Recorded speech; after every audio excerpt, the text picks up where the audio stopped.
All right, ejebo eja enya ba bedru ye mo bibia kwaba. Edeba porcupine stand here on YouTube with Selbed. Mbedi adanse se na ochi we mu ye ma di nkomo pi. Afa krobia Kwasi Asante-Details eye transfers ho. Na se ne mu nyina mu nim no mo monitor ye channel ya ma subscribe wa. Dan da mo kire odo no. Ye den sem pi atomanim afa Asante-Details eye recruitment. Any players Asante-Details befa edi ababi wura team no ya ka bebre ena edi a kire. Na ye nyina edi nkomo afa Asante-Details positions a how wo ho a ye hwe anim se kuo no ebetimi emiamu animanim ya na aboa na ma Asante-Details atimi afa ne ntoma pefra na sa positions yi ba akon na left back position ni nyina na ye se Smart Abdul Hamid Mohamed Al Hassan Asante-Details kofa ni free Sudan abrantie yi ba Ghana ebesi akan kama ne mo Asante-Details etu nani ekopie mu ewo obi manso USA aho and Asante-Details ball ye kind of saying a match against DC United na Ghana select side.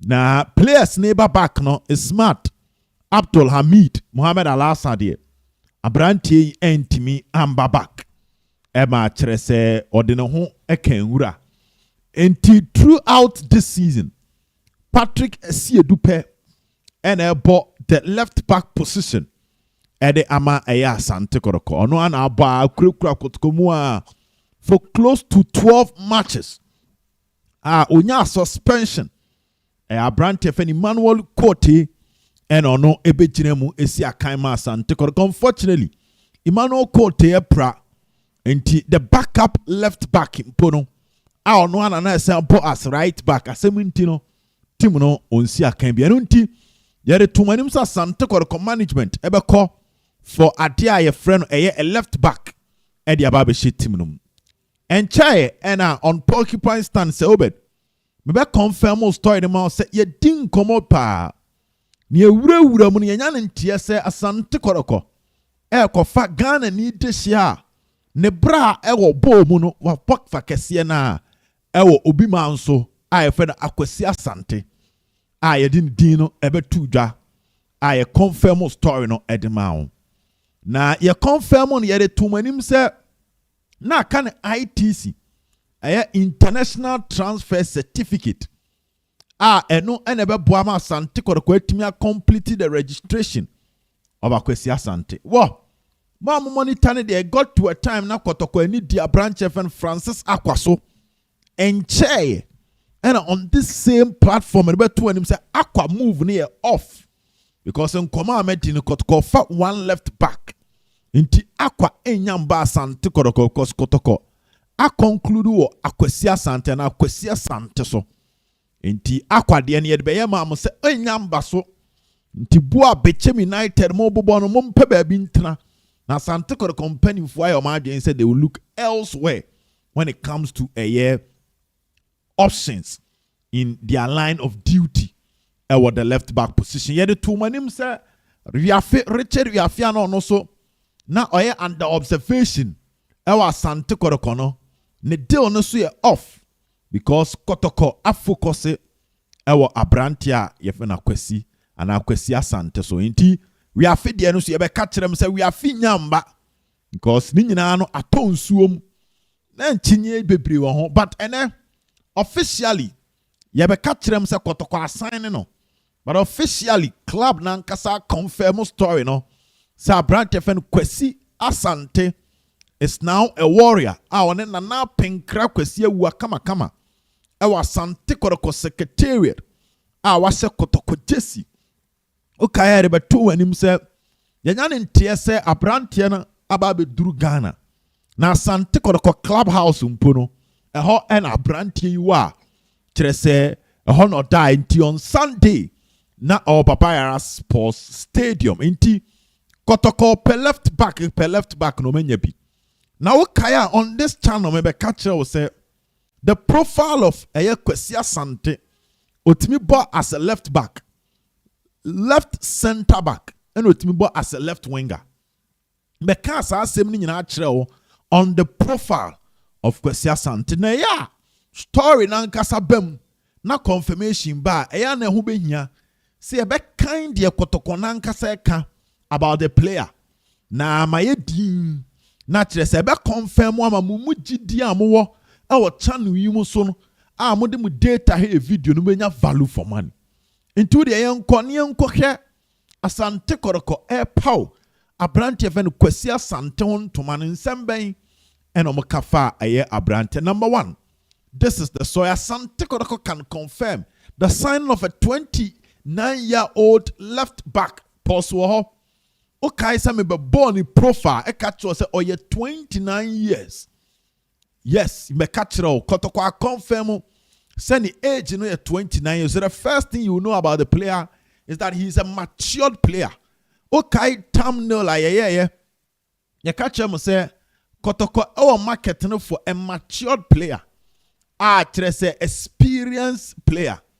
Na nipa bebre na hu say say fans and me de ema abrantie. Na me catch them say enya fans. Enti mo amu follow channel nenie. This was when you confirm say your first deal is off. Defender Kwasi Asante signs.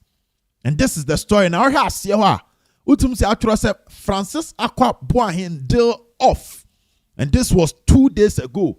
And yeah, the bro said your first deal and that was on Monday you're off. Kwasi Asante signs. Francis Akwa Boahin so off. Yeah, the two men. Now, okay, I catch us 29 years. And in fear, wedi ewo na brabum. Chere se matured player pa. Onye akola Asante-Kotoko. Kofano edino ababisi akan ewo krum ha. Enti eno the first thing ye kaka ye ho. Ewo nsem bia ye kan on this platform. Na etimi aboa ama amanfo hu se yentwa ntro ha na dwumadie no so ne edi ne kama ye ne kama yempa asem bia na ama bibia etimi akoso wano ewo ye Asante-Kotoko site eno die free oba jete emam na oto aso a oside to so say the left back ne sign a 1.5 year deal after successful completion of medicals. Enti abrantie no completing the medicals no and or signing a 1.5 year deal with Krobia Kumase Asante-Kotoko ewo. Now yemfa we ento so ni ndi nkomo. Yebeto aso. Former Simba FC Half-Year Club versatile matured starman set to join Kotoko. Nti yenwura boy ni profile no Kwasi Asante enkomo ani edi aneka se wabo half year wabo Simba versatile matured starman no yen se Kotoko be confirm on sa pepepa yen to aso ahana Kotoko de say the experienced fullback. Nti terminal na ye ne ka say oye matured and versatile no Asante-Kotoko de ato so say the experienced fullback. What you say? Our masadia to say or versatile and versatility. Our the bad the Porcupines. Having played for half-year club Simba FC. He's known for his adaptability, and he can operate not only as a left back but also as a left center back, and as a center back, and also even as a left winger, offering valuable options to the technical team. Inti asem na ede tu just say obo positions maako miensa te sa brante a ye frɛ no kwadwa samwa pepepe sa pepepe ena mpanimfo de atu dwa de kan na eno an da screen so no the left back, center back and a left wing ene ye de odi tu dwa yentie de Deal-Kotoko Ogum ekafa brante e frɛ no Kwasi Asante ho. Or say head coach Prosper Ogum welcome Asante's arrival, saying that everyone knows we have been playing with just one recognizable left back in Patrick Essiedu since October last season, and it was essential to strengthen that area. Kwasi brings both quality and versatility to our squad. His ability to play multiple positions add depth to the team, and his wealth of experience will undoubtedly benefit us in key moments. Nti Coach Ogum na ekasa no. Also one, boy no add the quality. Player wabo Simba, wabo Hafia. Na say our maturity, our the African level. Na say ba Africa akudie mu a oye player or mature da. Wabon the home de wakwadare our Africa had the maturity second round. Oh, signy player, unya player or matured. Wabo baby intinim pom no mia ability to sustain pressure. Say ne ya wo tuna to park ne so a enya fei na the excuse of preseason iba and amanye preseason and anameti say because big boys deliver whenever they are called upon. And I know na Coach Ogum say the quality and versatility. Ya catch yourself Kotoko squad no players nim doso. Inti eduru baby a we have players bebre. Se players bebre no ntimi nya dia. Then there will be the need to get players omutimi ya adwuma bebre on the field. Inti me catch on this channel. Sa Asante-Details Ogum die no normal pe a left winger. Nemom enro ebra na me ye Bernardino. Osaita testoy na me catch us officially. Info ekuta me se Kotoko. Emfa any offer. Enkotu media manim no. It was because the technical team ni okay after the arrival of Kwasi Asante, knowing that in certain moment ubetimi abono and Patrick Esiedu 11-3. Now so ma closely a left back position ho na Drobi Academy Patrick ebo left back. Now Kwasi Jiranim as a left winger. Next wabo double in times that you want to go ultra defending our approach num where informa peke into the quality ni akan wasem, the versatility ni akan wasem, and ability to play multiple positions and experience into match ba kono so kan 20-man squad ho a center back pro timbebo, left back pro timbebo. Opesa uye uma variety options, game management. Our left hoswa with me ba ebesia kan. Nanya no pe. Coach Ogum sa to aso and in same bi tuja. Or say Asante na say wakan ne modern born boy no so kasai. Kwasi Asante somebody tuja ni. Or say Asante speaking about joining Kotoko said, joining Kotoko feels like homecoming. Me catch them say oye Ghana ni so abobo bebru amano ne boy Ghana ni enti ne registration ne be te say a Ghanaian na ya register no enkoye te say obi ofiri amano ne aba ya register no. You will come in as a Ghanaian. There's a Ghanaian ya register and therefore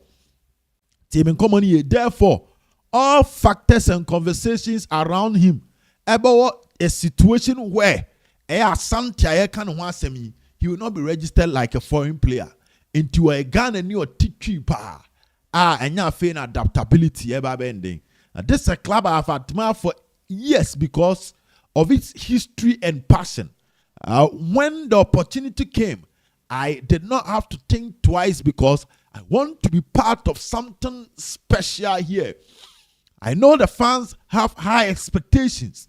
Unim baby oba, unim bono oba bono, unim team no oba bono, and unim nioma team ni pe at the free player home. I know the fans have high expectations. And I'm ready to give everything. I've got to meet them. Necessarily, you better meet the expectations of Asante-Details fans. No, why are ready? So, be popo ni yepa, babo bia oni what ye.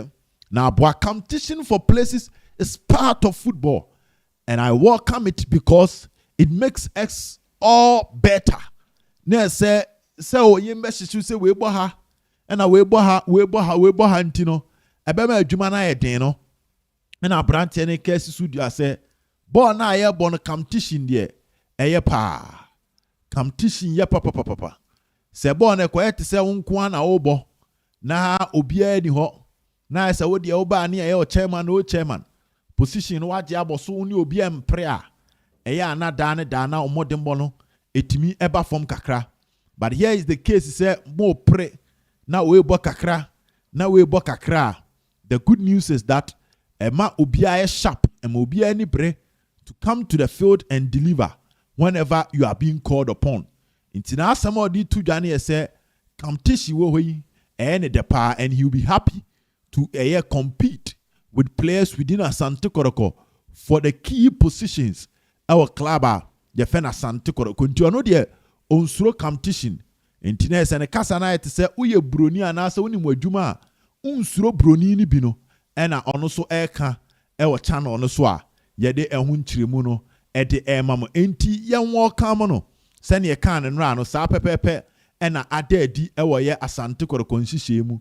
And we are so happy that finally the player na mu bebre twen no ani e kan ho nsem bebre no finally he is here to work for club ye fen Asante-Kotoko. Nti yen wishing all the best, and let's hope that on the day whenever he's being called upon to come and do the job for Asante-Kotoko, he will do the job for us and make all of us happy and proud. Nti welcome Kwasi Asante. Finally the man is in. Ya kan ho nsem bebre, but finally he is here to do the job for Krobia, Kumase, Asante-Kotoko. Nti all the best to him, and that's no yenam kwanswa ye ko training grounds ni akwa monitor Asante-Kotoko training de be free out of from biano ye be bro. Nti he's the man in your screen, Kwasi Asante a chere Kotoko afana. Hallelujah.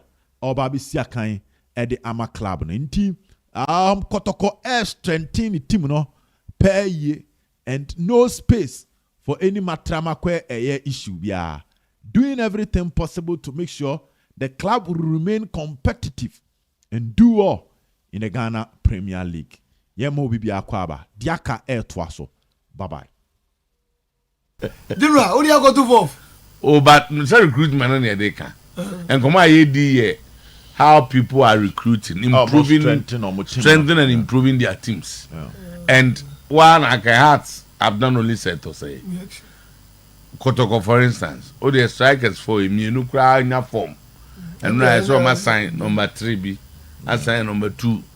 Until the Omo, you know, what's number 2, number 3B? Son of my train, of course, you know, I'm the or and also become at the point I was going to consider signing a goalkeeper. I'm signing. Okay. I'm signing goalkeeper Benjamin Chum. So I'm for goalkeeper right back. I can left back and center back an announcement. No. Then I free on or announcement. The restriction no will be. Yeah, and then I'm going to try to answer. The bad didn't Jamaica son. Oh, Ghost stars already on here. Now, already nations, so yeah, nations, no more former. Come down through at Timon. And to him was a car signing, strike cannot come on there. We are well. The House of Folk team, no. Goalkeeping department, dear. Benjamin Asare chair and I did Shaibu show up so be them with Kwasi Nketiano kakra goalkeeping no right back Yaya Dramani be here competition, but the good news is that I'm Peduba. So I'm Peduba no bet me maintaining the form like that. Pedu and Nimo Legon City sir okay. And don't forget Emmanuel Amankwat me say bought has right back or the boy no find free as a cam no timbebo. Now left back Ransford Mensah, he's been solid. Now Oniwa Amankwana timibo. Nti say me oto almost situation no they don't need right or left. Now center back Kunedu Yadom ewo ho.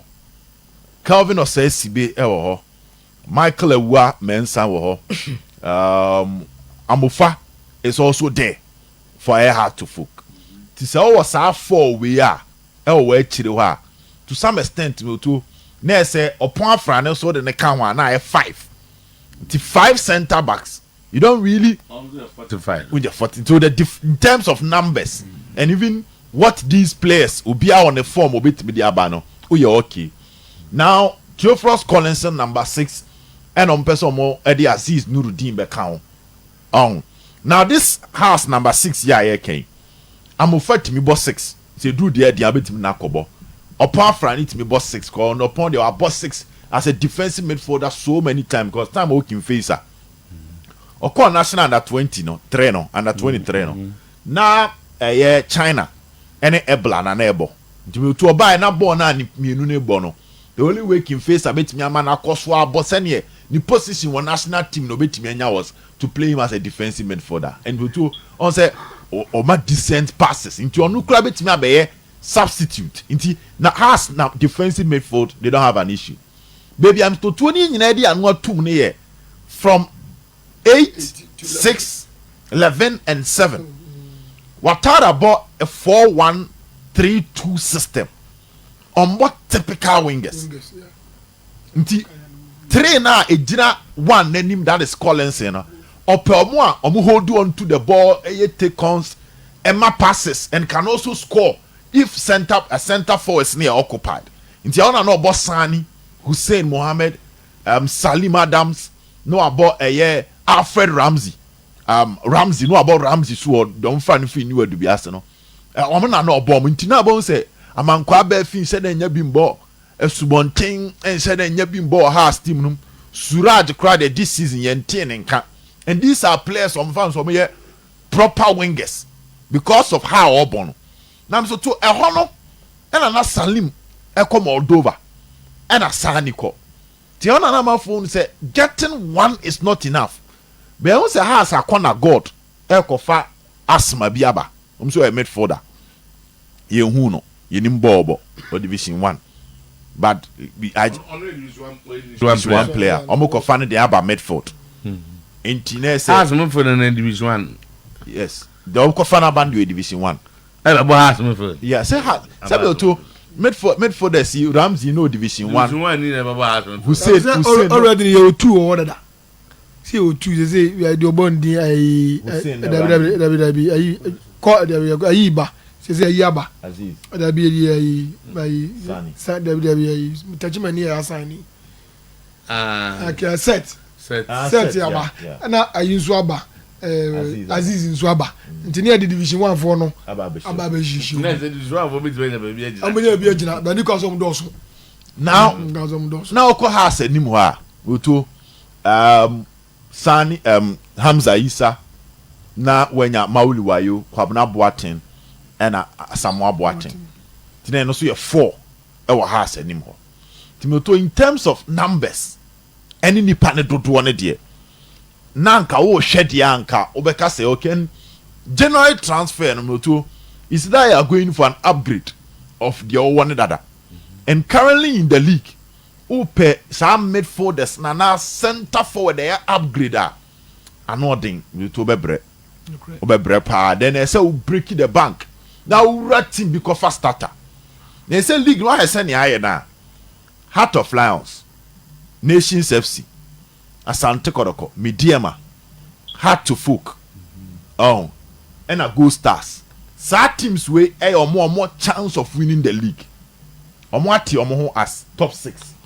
Then you come to the middle bear 4-5 as some you saved save. Let's not forget Bechem United. Bechem Soka top 4 no.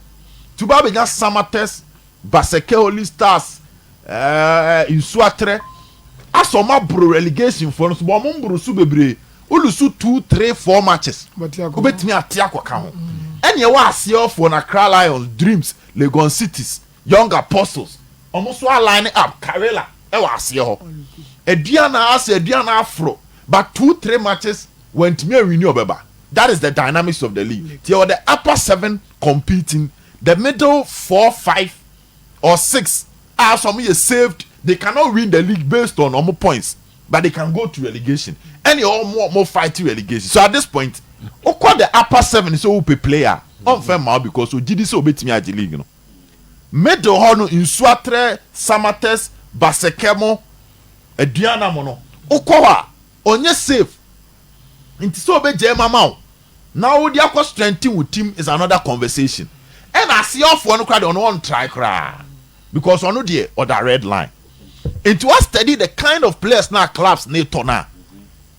intertransfer ni say we akofa we die ni nhyɛ n'anim ɛyɛ mostly wetu kwan waba ana sɛ sama no obi antimi an register no ɛna akofa no nti check kotoko afa Kwame Poku obae wakɔ no aba Eduku wakɔ no aba Minta wakɔ no aba now Daniel Ajete right back akotoko fani wetu kwan no aba Kwasi Asante wetu kwan no aba or you go to division 1 enti Michael Sefe akotoko penal for center back me to division 1 so we checking nations Sefe Christopher Nete obi antimi register nti no obo beach ball be soccer and a boy almost 6 months he dey maintaining the fitness and urban nations Emmanuel ano any bechem contract we Emma ne tena fie ye training and a nations are register no akesi from division 1 nti so we check on set nations send enim so mtimi kokoto obi no won said then we samate se bisto to wa oba Steven Nyako Eco Nations Asqua Deportivo ni Steven Nyako ono so no ofie so that has been the transfer hard to folk or the players are not your more asem and or register mo and wakofa set to say or a division 1 player edine babeshim that has been transferred into we are to way free handing him so to some extent no Abreford to Abreford to some extent no has nya a much better center forward than the omuya once a coach in both front two Tima say bi akunya the Kwame Poku type ni bi the Bright AJ type Minta type ni bi and Eduku type ni because they say locally no ne de ebetimi adi hu nkomo and I say bi a wa break the bank about nations abefa chawote but nations em fe mawo ukasa o ko brekum Chelsea for amanko na on fe mawo enti akwaya say you have to be content with what you can get in the transfer market because of how complicated and your money here. So for her to folk, it can get better, but they can still manage this.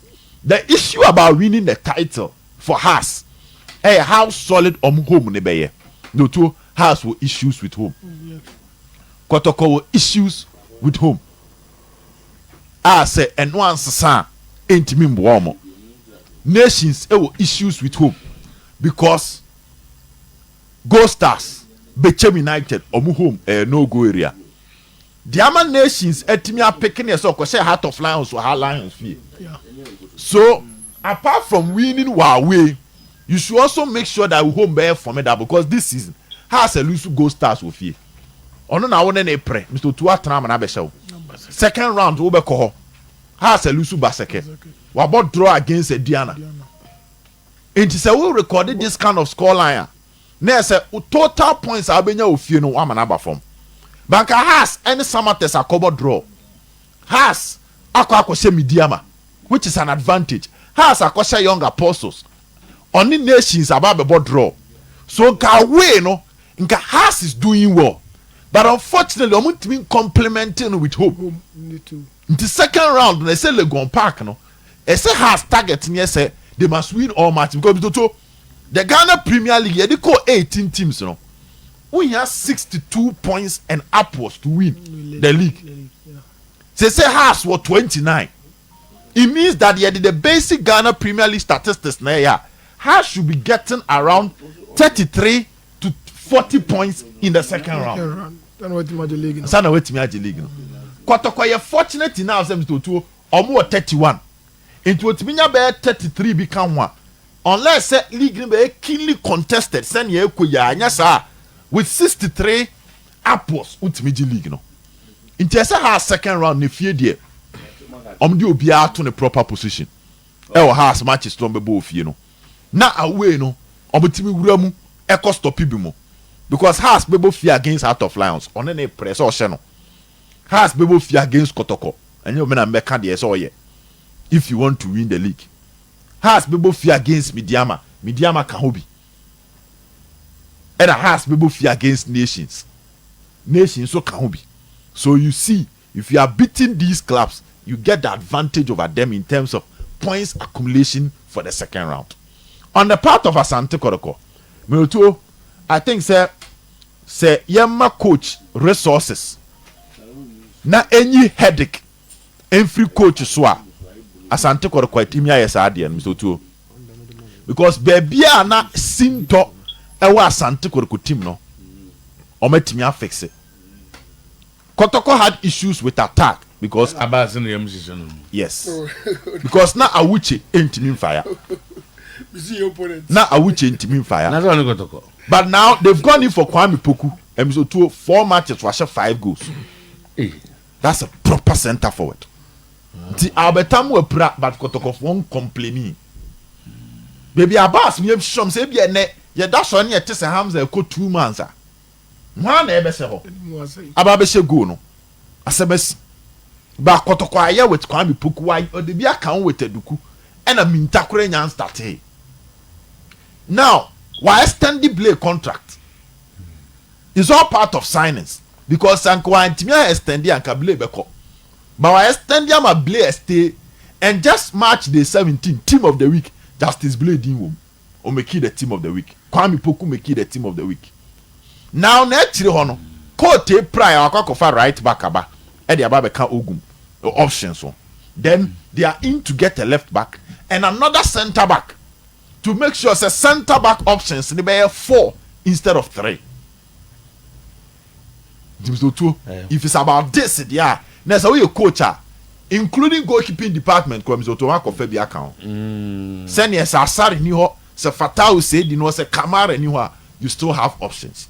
Into for strengthening of a team there, and this is Asante Kotoko IMC na and if they are demanding the league title from a coach Ogum or a trophy from coach Oguma, they are not far from right. They are making good use of the transfer market, and that is not a bad one. For a nations why a Juma.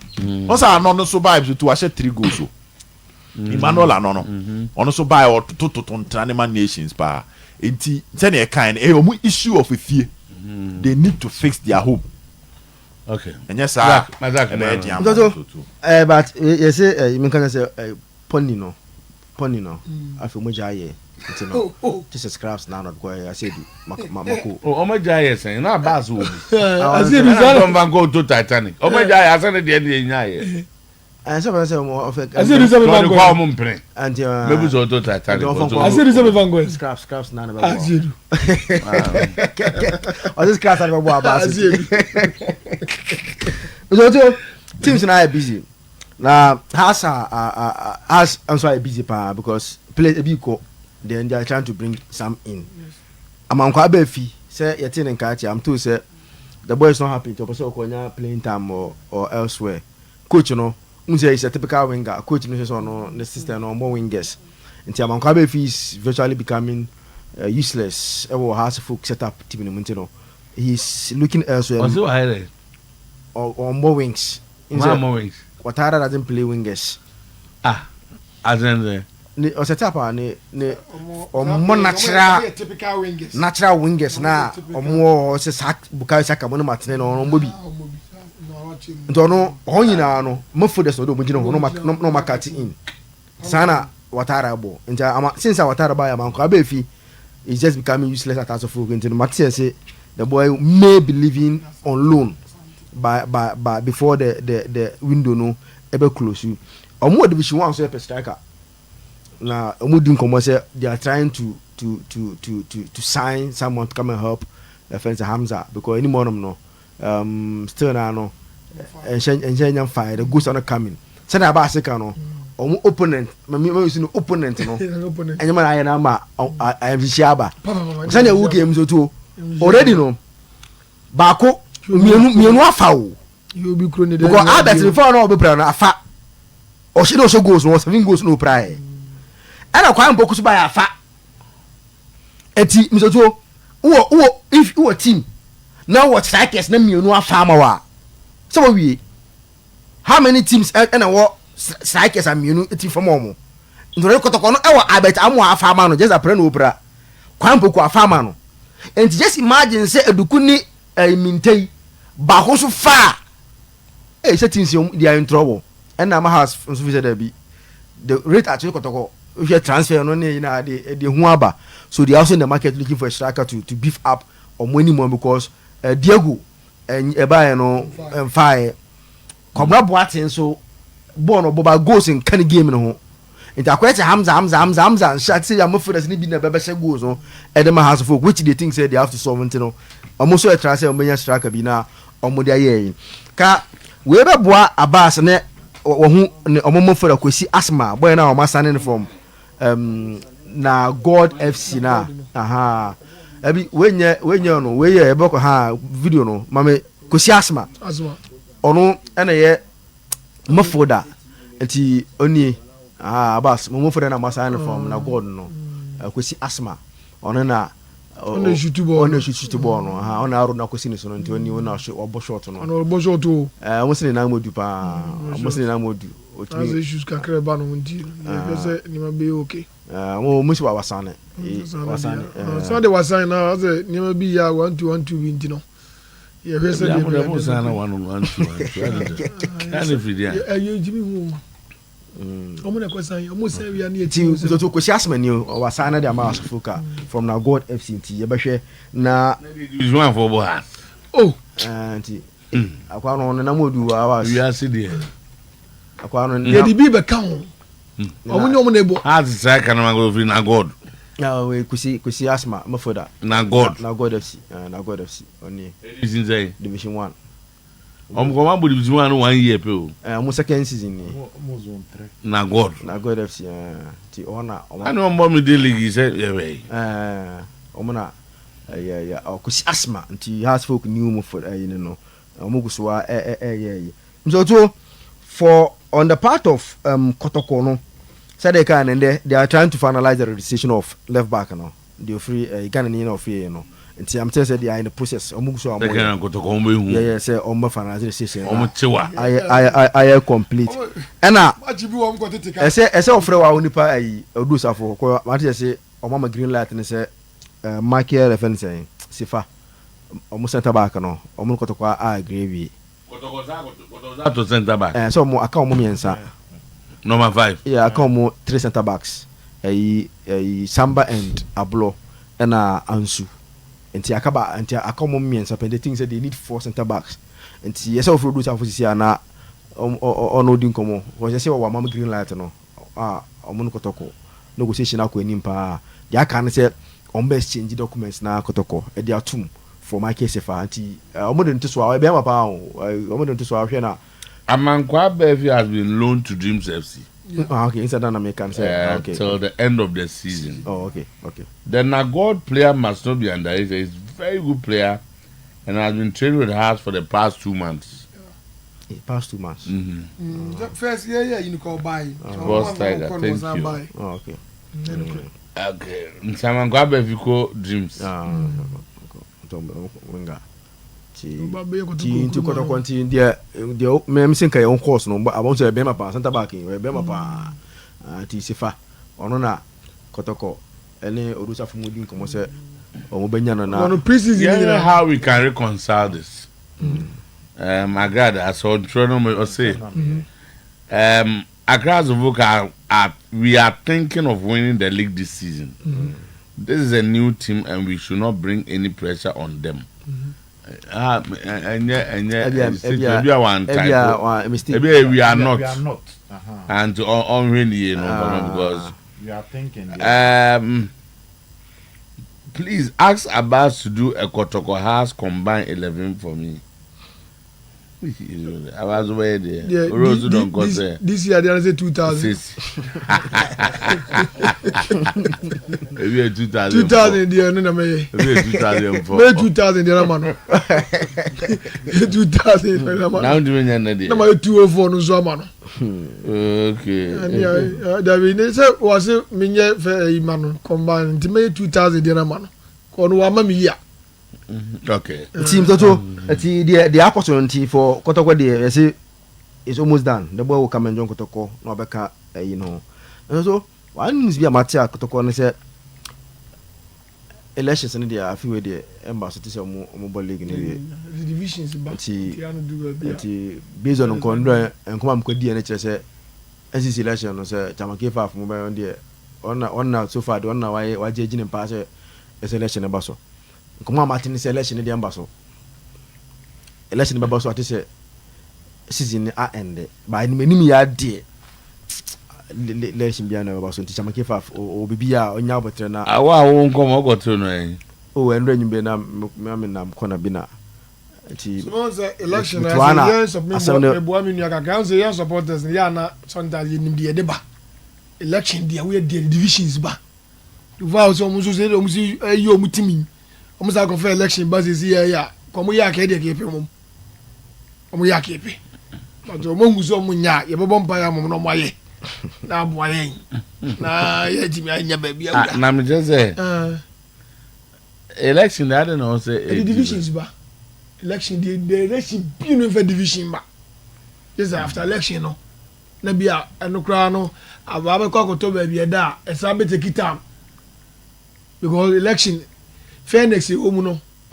e na buganzo e omu e okay e dey obi bonyu so di o ma take decisions am yi dey say bo aba e dey ke fairness am ko mo ya kepe so I'm so say that decision that they've taken which are at the top there at the IMC level and now mo feel say having the election now emwa omudwadi omudi no enti even though omun communicate ma the na obi busa obi akofi busa say strike and we join the team and we train with us for 2 months.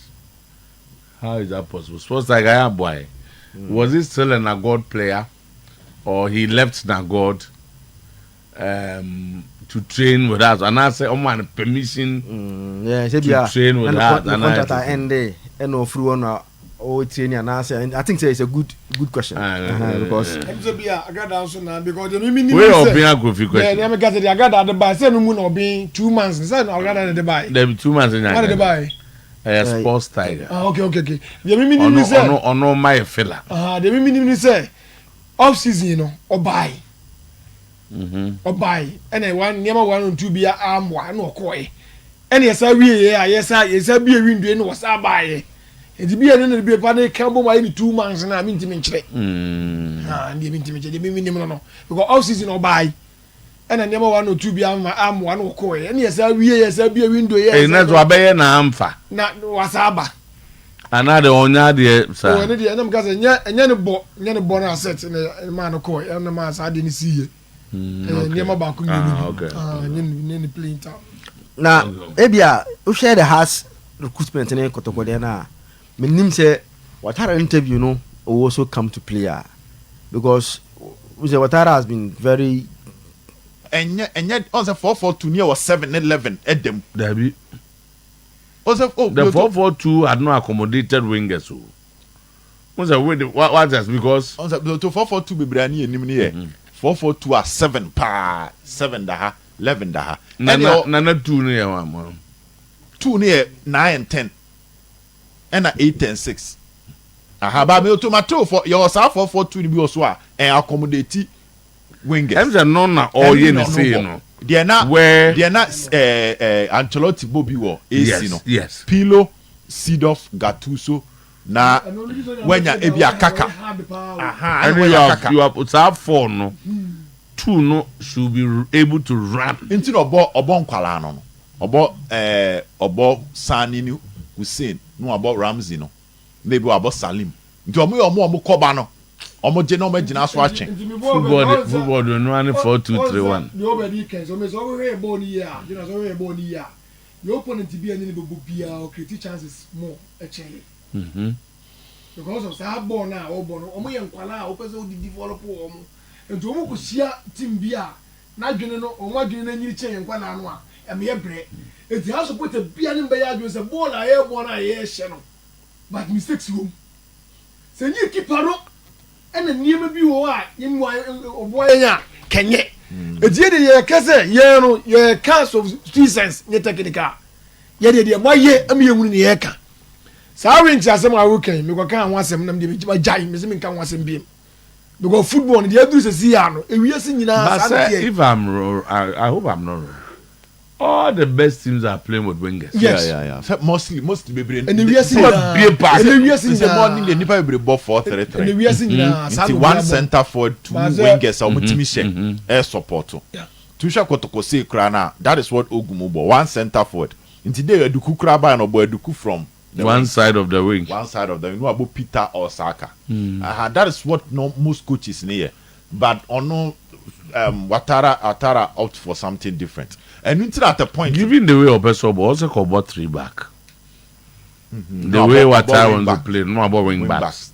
And also better the players in the middle, no creativity, no. But that will give you 4 in midfield. But the wing backs will run when you have the ball. There's some for wings. And our players for that. So our credit Adam Sibe Amofa, Ewua, any Afrania. There's all 5 center backs. Meet me the 3 as stable. No, I have 5. And I 3-5-2. There's a 2 3-5-2. No, about middle to suit the way he wants to play. About middle 3. And now wing backs anyway. But I'm to how supporters no problem no. On say James Sewenu. I'll copy more Samates he say. On so ba has young chap. The boy out. I'm to went me am na boss I know the call. What the time? Or the call Samates or to me the call PK. And I ba ku no am pa akpatasi. Oh, on the same so to ask of fan young has no Kotoko back one mukuala dane no yenten and kabim. So that's where the how to full fans were issues. But no free All Blacks. As for defender for All Blacks and Muslim boy guy. Obabo man book man what do time. Obabo man back book man say mama and on we go down them and peduko down them and back. So that has always been the issue. Also, Mr. Tuo, you have to understand that there's nothing like a perfect transfer routine. Whether our fan call our fan pen, there will be issues. But the bottom line is chances same penny for no be fan so we in year I was through chen kwalano. Inti the papa mu pa ne say o de nkwalano ehim just like Abbas more come. To ya Kotoko say Peter has been exceptional. Wakem. And Kabena someone to kwaya and Kwakem. Oh, and you go for the exceptional ones. Exactly. Then the core of the team will be the matured guys. For instance, last season Kotoko FR right backs baby. But this season the Kato Castle Cobre Kum Chelsea. Ekofa Loda Moa. We to Obia Bonabaso. You look at the sea Obia Bonabaso. So last season has Kofa Kotoko da wini yaya. Mamuso asem ma mamuso went to me ambo. Mamuso asem ma and Kotoko recruitment where are they getting money? To say Nana Pinka confirm say if you can see wow. The investment is massive. Wow. Kotoko investment. Oh Samba salary. Now Ablo salary, Kamara salary. Emmanuel entry salary. Any idea? Now to new boys here by your mom frabru chibanyam to born. I said signing hasn't been an issue. Yes. The moment you are they deem you are good enough. They are convinced the money is not an issue. Because that's no more man no boy he say. Kotoko ye bibia wie. I mean Kotoko Japan ko Germany, ko US no. Dem no ko Germany, dey na prison wo Germany no. Omo je ne passport na ade shemu na later. Omo to ko e. Mi so to has then no crave back up. Right. It is difficult to sign key players, expensive ones when you are still doing projects. Is it a project? Asem ni nyina no. Is it a Zach, yeah.